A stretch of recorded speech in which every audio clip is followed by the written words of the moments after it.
Welcome to Believing the Word with author and pastor Dan Shunk. This program is a ministry of Calvary Chapel Chambersburg in Chambersburg, Pennsylvania.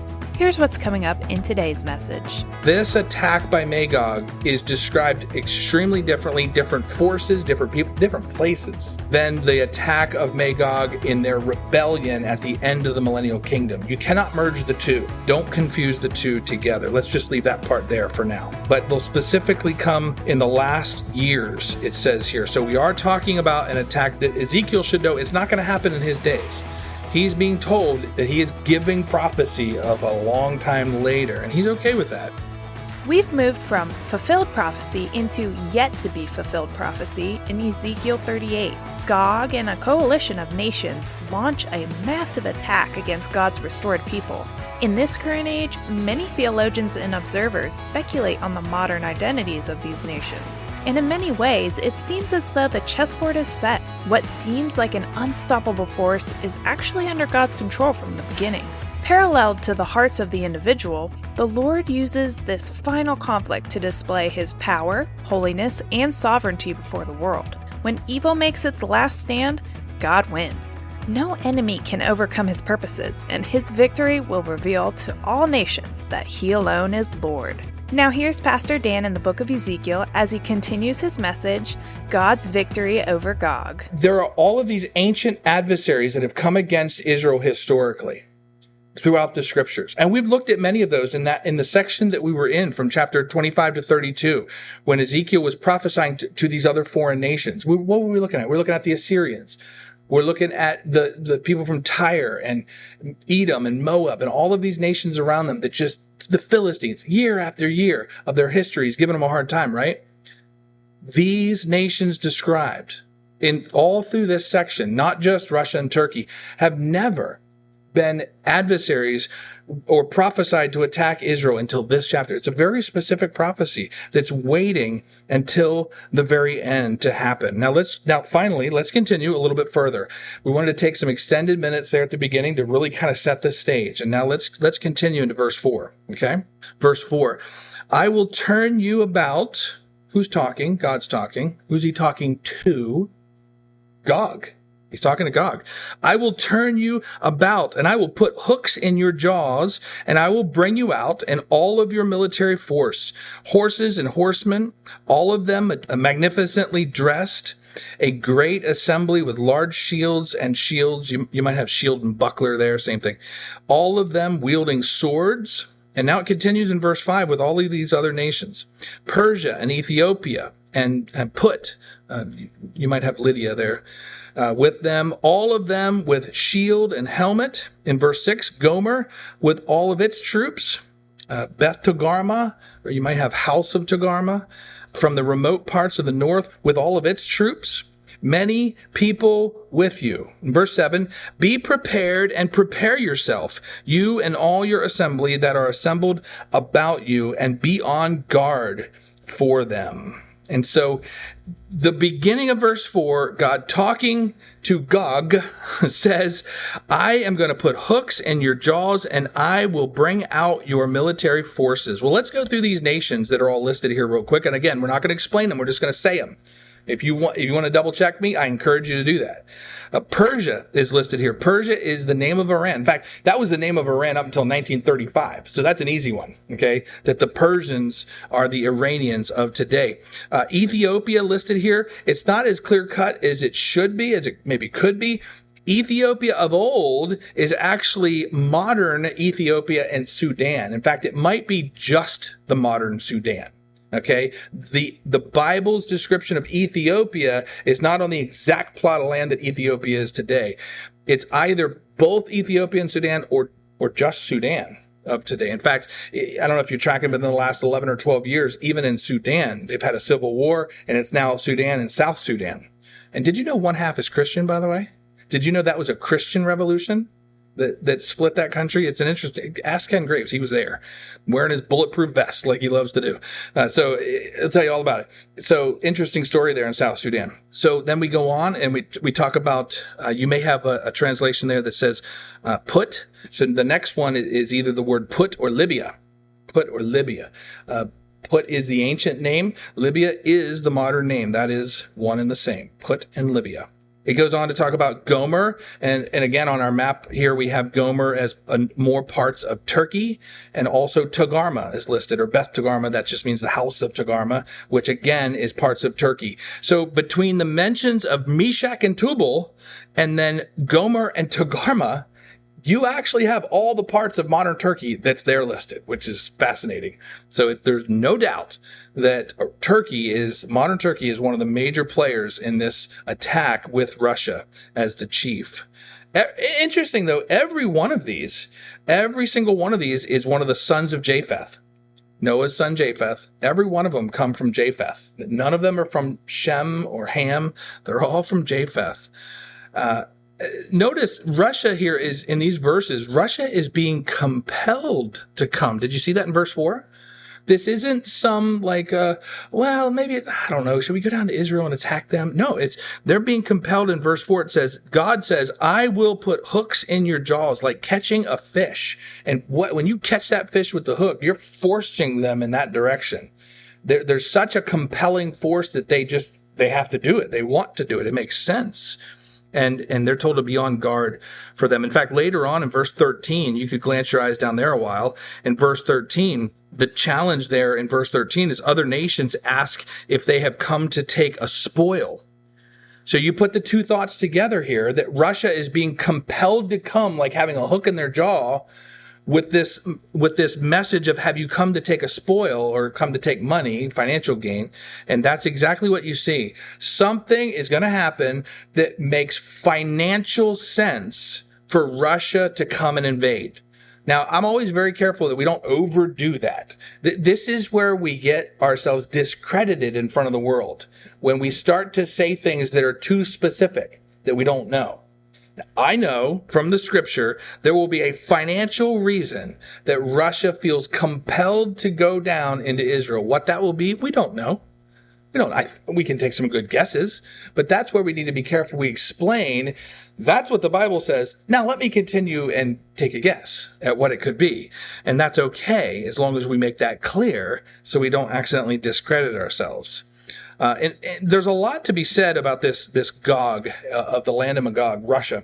It's very interesting. In the Quran, in Surah 18, specifically verses 94 through 99, Satan forewarns his intention to use Russia in the last days in the Quran. And you're saying to yourself, Pastor, are you saying you believe the Quran? No, what I'm saying is that I believe that Satan is a smart guy. He's been around for a few years. All of them. He's been around. He's a smart guy. He knows his plans of what he wants to do in the future. If he wants to use Russia from the north in the last days, I think he's smart enough to put that in some false writings from the year, 600 AD. 600 years after Christ. And I think that's exactly what he did. He had these things written down. And he speaks in the Quran of Magog being held back by an iron wall until the set time. Isn't that fascinating? That even in the Quran, it talks about Magog being held back, but in the end, they're going to come. In fact, Satan has such an interest in Russia that he'll actually use them again at the end of the 1,000-year millennial kingdom. Have you read the last 2 chapters of your Bible? In it talks of Russia again at the end of that 1,000 years, given a chance when Satan is loose from the bottomless pit. It says that when he goes out to deceive the nations one final time, who is it that follows him? Magog. And so we will see them pop up again. But notice, please, in these verses, in verses 4 through 7, so much of this language about weapons, okay? It's talking about horses and horsemen and shields and bucklers and all this stuff. Don't get distracted as if those are absolutely literal. Now, they could be literal. There's a possibility that it is as literal as the day is long. The world could potentially experience major changes before these events happen, and then this could literally be an invasion on horses with swords and shields. It's possible. We don't want to overrule that. But this is also the timeless way that the Bible describes everything, right? The Lord wanted to talk about how the Word of God was going to go into your heart, and he said, it's as if seed going into the farmer's field, right? timeless way to represent that truth. And so very, very often in the scriptures, they're going to use a timeless method so that it makes sense to all generations. A horse and horsemen. Oh, okay. There's going to be a mode of transportation with people on it or in it, right? Oh, shields and bucklers. Oh, that's protections. Okay. All of these things are coming. In fact, when you're reading in Revelation, some of the weaponry during the 7-year tribulation, I mean, you might be reading about scorpions with stingers in their tails and hair like women. You might be reading this language and it might be saying scorpions, but I'm reading Apache helicopters. How would you want, thank you, I appreciate it. How would you want a first century prophet, if he saw an Apache attack helicopter, how would you want him to describe that? He's going to say, it looks like a scorpion with stingers in his tail and hair like a woman. That's what he's going to say, because that's what he knows. And so I'm only going to say that once, and we're going to read more of this where it might talk about timeless language like horses and riders and things, but don't let that distract you. It might be literal, but it very well could just be a timeless way of describing the weaponry that will be utilized. Let's continue into verse 8. Verse 8, after many days, you will be mustered. God is still talking to Gog. So in verse 8, after many days you will be mustered. In the last years you will come into the land that is restored from the sword. Of course, we know we're talking about Israel that was restored. How do we know that? We've just been dealing with it in the last several chapters. Whose inhabitants have been gathered from many peoples to the mountains of Israel, which had been a continual waste, but its people were brought out from the peoples, and they are living securely, all of them. Verse 9, and you will go up. You will come like a storm. You will be like a cloud covering the land, you and all your troops and many peoples with you. And again, just this reiteration that this military force is coming out against a restored Israel that is dwelling safely in the land. And look, we know of October 7th last year. It was devastating. Well, no, it's been a little more than that now.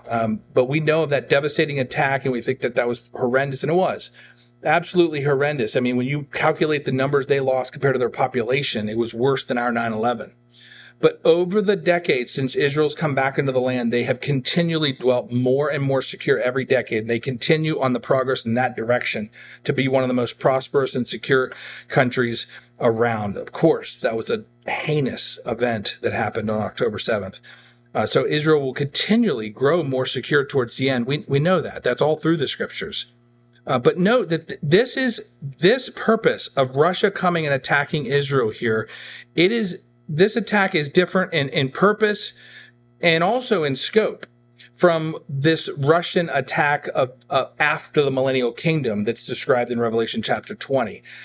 I'm not going to go into all of the differences right now and break them all down. Do that on your own. But please understand, this attack by Magog is described extremely differently, different forces, different people, different places than the attack of Magog in their rebellion at the end of the millennial kingdom. You cannot merge the two. Don't confuse the two together. Let's just leave that part there for now. But they'll specifically come in the last years, it says here. So we are talking about an attack that Ezekiel should know it's not going to happen in his days. He's being told that he is giving prophecy of a long time later, and he's okay with that. In fact, later on in verse 16, it actually says in verse 16 that these things are going to happen in the last days. And so we know that this is right at the end of time. Let's continue into verse 10. Verse 10, thus saith Lord Yahweh, it will be in that day that thoughts will come into your heart. It's still God talking to Gog. So I want to make sure you understand that for now. It will be in that day that thoughts will come into your heart, and you will devise an evil plan. And you will say, in verse 11, I will go up against the land of unwalled villages. I will go against those who dwell quietly, that live securely, all of them, living without walls and having no bars or gates. In verse 12, to capture spoil. This is what is in the mind of Russia. To capture spoil and to seize plunder. To turn your hand against the waste places which are now inhabited, and against the people who are gathered from the nations, who have acquired cattle and property, who live in the center of the world. I find that fast. I love that expression. They live in the center of the world. According to who? According to God. Did I ever tell you about that map that I saw in the Australian Prime Minister's office? I should have brought a picture of that tonight. In the Australia is not even like north to south. They're not even in the middle, right? But in the Australian Prime Minister's office, she has a flat map of the world, and Australia is right in the middle of it. Well, that makes sense for her. It makes sense. Okay, my country is the center of the world. I'm surprised America doesn't do that. Don't tell Trump that. He'll do that next for all the maps in America. He'll put America right in the center of the map. But I love this, that God says that Russia is going to come against Israel, who is the center of the world. I love that. According to God, they are the center of the world. Very fascinating stuff. And so Satan prompts Russia that it's in their economic advantage to invade Israel. Now, let's get into a couple of, I don't want to say speculations, but let's get into some of the details about how or why this could happen. Russia has long been a major supplier of natural gas to Europe, but that has dropped dramatically since the Ukrainian war 2 years ago. Dramatically changed. There was a lot of sanctions put on Russia to really hinder them. Russia is an oil company masquerading as a country. If they don't have a method to buy and sell and trade oil and natural gas and propanes, they don't exist. They don't have the ability to exist. Now, Israel has arisen in the meantime as an alternative source of everything, natural gas, oils, propanes, all of it to Europe. This is in direct affront to Russia. You might have heard of the Nord Stream pipe. Excuse me. I'm going to get the name wrong. It might not have been the Nord Stream pipeline, another pipeline that was up in the northern European waters that was bombed right at the beginning of the whole Ukrainian kickoff. Forgive me if it's not the Nord Stream. I can't remember which one it was now. But there's a lot of cloak and dagger and intrigue with the pipelines and trying to prevent Russian oil from coming into Europe. At the same time, here's Israel that has struck oil all over the place. There's been so many people in the waters of the Mediterranean that they're even trying to attack Israel from the perspective of trying to say that some of these waters aren't theirs, because there's so much oil out there that Israel is hitting in these last days. It's unbelievable. The amount that they're getting out of these pipelines. I tried to get some of the pictures that I took of the Leviathan, the oil rig in the Mediterranean there. You see the Leviathan. I tried to get some of the pictures I took, but they just look pea-sized compared to these. So these were much better. But you can see them. They're right off the coast. I think we were in Caesarea Maritime at the time when we were asking the questions. They're somewhere along the coast there. And we just asked because you could see them out there in the water. And so we some asked the questions about it, which ones were which and that. And so this is a new development that's only been in the last 10 years or so.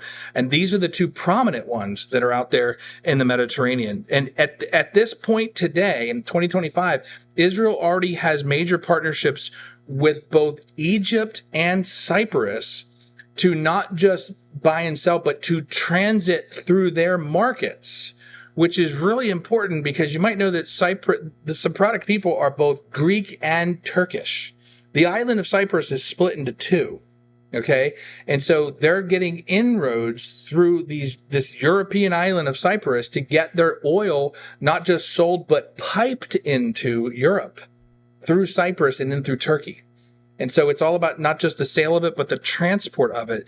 And so this is a direct threat to Israel. This is not Bible. This is high speculation on the type of thing that can be used to cause Russia to see the financial need to deal with Israel. And in fact, so much of a conflict this is on who is going to sell liquid and all of them. Let's just call them petroleum products. All of them to Europe. Who is it that's going to sell? Just a few days ago, on April 25th, just last week, Russia signed a 55 billion cubic meter LNG deal with Iran. Here we have the foreign ministers of Iran and Russia meeting just last week. Russia's getting desperate.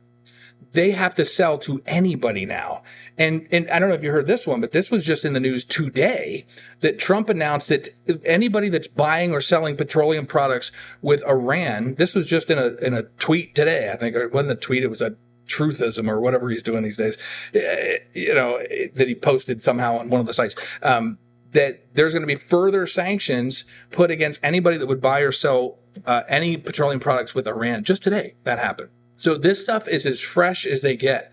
this conflict economically with the LNG all over the world. And the question is it going to come out of Israel or is it going to come out of Russia? And that is the conflict that's happening. Both Israel and Russia want to use the Turkish pipeline system. So I would say keep an eye on that. How is Turkey going to deal with this issue? And of course, I think from this chapter, knowing that all four parts of Turkey, we looked at all of them, Gomer, Togarmah, Meshech, and Tubal. They're all in this chapter lined up with Russia. I think we know the direction that Turkey is going to end up deciding on this issue, but we'll see how it goes. So just some good things to keep your eyes on in the new. You want to connect your scriptures to modern events. There's some of them to keep an eye on and see if and how the Lord uses this to fulfill this prophecy. All right, well, let's keep going because we got just a few more countries to deal with, and you might be in it. Let's look at verse 13. Verse 13, Sheba and Dedan and the merchants of Tarshish. It didn't say Tarshish, did it? It said the merchants of Tarshish. With all the young lions will say to you, will say to who? Gog. Okay, God is still talking to Gog. All of these nations will say to Gog, have you come to capture a spoil? Have you assembled your assembly to seize plunder, to carry away silver and gold, and to take away cattle and goods, and to capture a great spoil? So all of these nations just mentioned, they're going to have an interaction with Russia. What is that interaction going to look like? Well, first of all, let's identify them. Let's take the suspense out. Let's identify them. The first two are incredibly easy. Sheba and Dedan are all through your scriptures, and they are Ham's grandchildren, and they are very easily identified as parts of modern Saudi Arabia. In fact, the major parts of modern Saudi Arabia. Sheba and Dedan are clearly Saudi Arabia. There are two Muslim nations today that have a peace treaty with Israel. Egypt, we've just talked about in current events, trading oil, letting them trade oil, and Jordan, modern Jordan. Jordan is not in this section at all. They're not mentioned at all. But of course, we've talked about them a lot as we went through chapter 25 through 32. I'll let that alone with Jordan.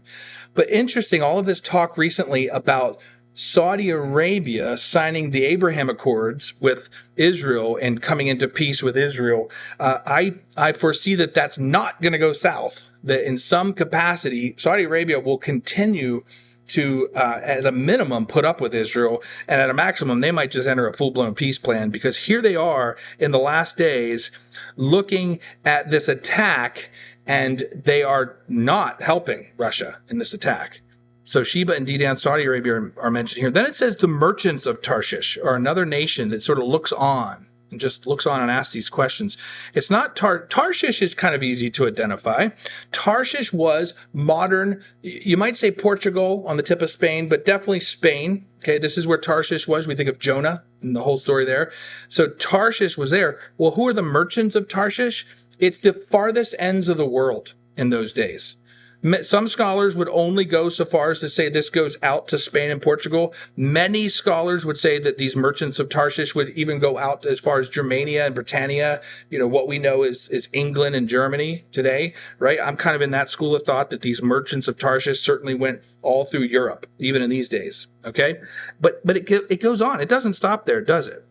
Because there's another a grouping here that is also in the same boat as Saudi Arabia and, let's say, Europe, or maybe we'll say Western Europe. It continues and it says, with all its young lions thereof. So it's not just these Western European countries, but all the young lions thereof. Now, if our interpretation of the merchants of Tarshish is good and clear, this is Western Europe. This is England, this is Germany, this is France. All of a sudden, it becomes really clear who the young lions thereof are. Has anybody ever gone to Europe and you're like, man, this place is old? Like, they got buildings that you're like, how old is this place? And you're like, it just blows you away because you forget that you live in a very young country over here. Like, if you see an old building, it's like from the 80s, and you're like, man, that's old. Now, if you see an old building here, you might see, do you ever come across like a Civil War cemetery? And you're like, wow, this is old. You ever done that? You maybe go down to Gettysburg or something. In Europe, that's nothing. Go to Europe and look at some of the graveyards. I mean, they got thousands of years worth of history. They got castles that have been around for 1,500 years. They have been around for a while. You've been listening to Believing the Word, a ministry of author and pastor Dan Shunk at Calvary Chapel Chambersburg in Chambersburg, Pennsylvania. Pastor Dan has been teaching through a series in the book of Ezekiel.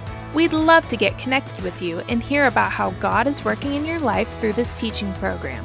You can reach us by phone at 717-500-1102. Again, that number is 717-500-1102. You can also check us out at our website at ccchambersburg.org, where you can learn more about the ministry of Calvary Chapel Chambersburg and find our chapter-by-chapter messages. If you're in the Chambersburg area, we'd love to have you join us Sunday mornings and Thursday evenings on 5121 Coffee Avenue. Thank you for joining us today. We'll be back with more from the book of Ezekiel. But until then, this has been Believing the Word with Pastor Dan Shunk.